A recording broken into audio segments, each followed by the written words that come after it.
Mm. Ja, da er vi tilbake igjen i episode 2 av Hva er dette? Det var da et lite binnslag. Men her er hovedtingen. Som dere ser, så har halvparten blitt borte fordi jeg spiste den opp. Men vi kan fortsatt prøve å finne ut hva det er for noe. Det var ikke den der vi skulle vise, nei. Nei, den er, som dere ser, rosa på siden, og så er den hvit i midten. Den er veldig god.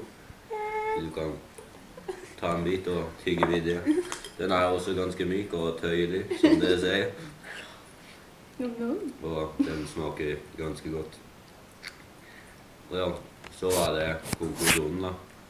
Dette, det er en marshmallow som er brettet på forskjellige måter. Der fikk jeg en til i ansiktet. Det var veldig deilig. Hola! No milk today. No milk today. Nå er jeg gone away. Det kan være ny skate. Turn blah blah blah blah. No milk today.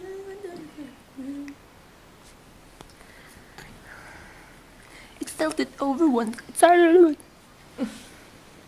How could they know just what this message means? The end of my hopes. The end of all my dreams. Når er det Krista, så Filmer du nå? det er det å se på. Ha det. Jeg bare skru av. Hva? Skru av. Turn it off.